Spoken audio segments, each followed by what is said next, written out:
사진 출처 한미 둘러싼 지정학적 관련 이미지 챗 GPT 생성 2025년 1월 도널드 트럼프 대통령의 재취임은 미국 정치권뿐만 아니라 국제사회에서도 큰 화제를 불러일으키고 있다. 그의 복귀는 트럼프 2.0 시대의 개막을 알리며 미국 우선주의 정책이 다시 부활할 가능성을 제기하고 있다. 이러한 변화는 특히 동북아시아 지역에서 심대한 영향을 미칠 것으로 보이며 그 중심에 위치한 한국의 역할이 다시금 주목받고 있다.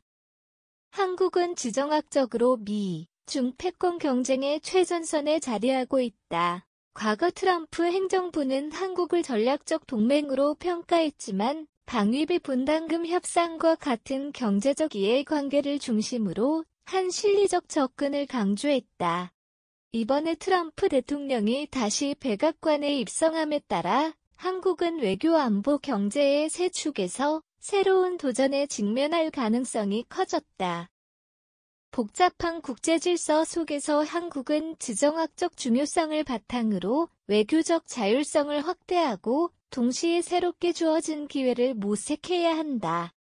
특히 북한 문제와 미, 중 패권 경쟁이라는 두 가지 핵심 변수는 트럼프 2.0 시대에서 한국 외교의 중심과 재가 될 것이다. 트럼프 2.0의 외교 정책 방향 도널드 트럼프 대통령의 복귀는 기존 외교 정책 기조의 연속성을 강화하면서도 새로운 국제적 도전에 대응하는 방식으로 전개될 가능성이 높다.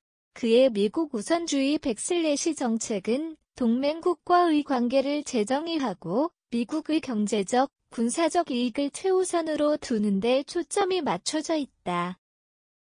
이 접근은 동북아시아에서의 영향력을 재조정하는 데 중대한 변화를 예고한다. 트럼프 행정부 일기 동안 그는 전통적인 외교적 틀을 깨며 파격적인 행보를 보였다. 북한과의 직접적인 정상회담, 일본 및 한국과의 방위비 분담금 재협상 그리고 중국과의 무역전쟁은 이를 잘 보여준다. 이러한 기조는 트럼프 2.0 시대에서도 유지될 가능성이 크다. 특히 한국과의 관계에서는 방위비 문제와 주한미군 주둔 문제를 둘러싼 협상 압박이 다시 부각될 수 있다. 트럼프 대통령은 이미 동맹국들에게 더 많은 책임을 요구하는 모습을 보여왔다.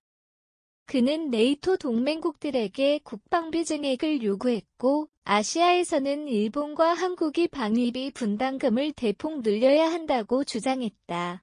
이번에도 트럼프는 한국의 전략적 위치를 고려하되 경제적 기여를 중심으로 한비용 부담 공유를 강하게 밀어붙일 가능성이 크다.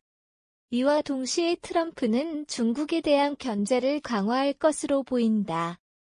그는 미, 중 경쟁 구도를 단순히 경제적 차원을 넘어선 안보와 기술 패권 경쟁으로 확대시킬 가능성이 있다. 이런 맥락에서 한국은 미, 중 갈등의 핵심 전선에 서게 될 것이며 미국의 대중 압박에 협력하도록 강한 압력을 받을 수 있다. 트럼프 2.0 시대의 외교 정책은 기존 동맹국들에게 자율적 선택을 부여하는 동시에 이익이 되지 않을 경우 관계를 축소하거나 재조정하려는 실리적 접근이 특징적이다. 이는 한국이 대미 관계에서 더욱 신중한 전략적 대응을 요구받게 될 것을 의미한다. 사진 출처 미중 통상 관련 이미지 챗 GPT 생성 한국의 지정학적 위치와 미국 중국 경쟁 한국은 지정학적으로 미, 중 패권 경쟁이 최전선에 자리 잡고 있다. 동북아시아는 세계 정치와 경제의 중심지로서 이 지역의 안정과 질서가 글로벌 질서에 미치는 영향이 크다. 이러한 맥락에서 한국은 미국과 중국 간 갈등 속에서 중재자로서의 역할과 동시에 생존을 위한 전략적 선택을 강요받고 있다. 트럼프 2.0 시대는 이러한 딜레마를 더욱 심화시킬 가능성이 크다. 미, 중 패권 경쟁의 심화와 한국의 부담 트럼프 대통령은 중국을 경제적, 안보적 주요 위협으로 간주하며 그의 재집권은 중국 견제 전략의 강화를 의미한다. 이는 한국에 상당한 외교적 부담을 줄 수 있다. 미국은 반도체 AI, 5G 기술 등 핵심 산업에서 중국과의 협력을 제한하도록 한국에 압박을 가할 가능성이 있다.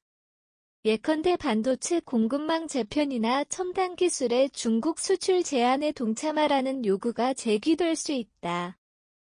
반면 중국은 한국의 최대 무역 파트너로서 경제적 의존도가 높은 상황이다. 한국이 미국의 대중 견제 정책에 협력할 경우 중국의 경제 보복 가능성도 배제할 수 없다. 과거 사드, 타드, 배치 당시 중국의 경제적 보복 사례는 이러한 갈등이 전형적인 예로 꼽힌다. 트럼프 2.0 시대의 한국은 다시 한번 비슷한 도전에 직면할 가능성이 크다. 새로운 세계관 동맹과 경쟁의 양극화. 트럼프 대통령의 재집권은 기존 세계 질서를 재구성하려는 강한 의지를 반영한다. 그는 자유민주주의 가치를 강조하며 새로운 양극화된 세계관을 주창할 가능성이 크다. 이 관점에서 세계는 미국을 중심으로 하는 자유민주주의 진영과 중국, 러시아, 북한, 이란으로 이어지는 자유주의 진영으로 나뉘는 구도를 띠게 된다. 트럼프의 비전에서 한국은 미국, 일본, 유럽, 호주, 인도와 함께 핵심 축을 형성하며 경제적, 안보적 협력을 공고히 해야 할 위치에 놓이게 된다. 이는 한국에게 한미동맹의 강화를 통해 국제사회에서 전략적 역할을 확대할 기회를 제공하지만 동시에 중국 및 주변국과의 관계에서 큰 도전과 죄를 안긴다. 한국의 전략적 선택 균형 외교와 자율성. 이러한 양극화된 세계관 속에서 한국은 두 가지 주요 전략적 과제를 안고 있다. 첫째, 자유민주주의 가치를 공유하는 동맹국들과의 협력을 강화하여 글로벌 경제와 안보 질서에서 주도적 역할을 수행해야 한다. 둘째, 중국과의 경제적 관계를 유지하며 갈등을 최소화하기 위한 다각적 외교 방안을 마련해야 한다. 트럼프 2.0 시대의 도래는 한국의 균형 외교와 외교적 자율성의 중요성을 더욱 부각시키고 있다.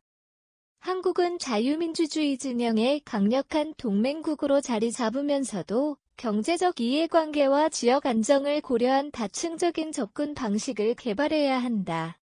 지정학적 중요성의 재부각. 트럼프 행정부는 과거 한국의 지정학적 가치를 전략적 관점에서 강조했다. 한반도는 동북아의 중심이자 미, 중 패권 경쟁의 핵심 무대이며 북한 문제와 인도 태평양 전략에서 필수적인 역할을 수행한다. 트럼프 2.0 시대에도 한국의 이러한 지정학적 중요성은 변함없이 유지될 것이며 이는 외교적 자율성과 협력을 동시에 강화해야 하는 이유로 작용한다. 한국은 트럼프 대통령의 메시지를 주의 깊게 읽어야 한다. 자유민주주의를 중심으로 한 새로운 세계관 속에서 한국은 단순한 동맹국을 넘어 국제사회의 주요 행위자로 발돋움할 기회를 모색할 수 있다.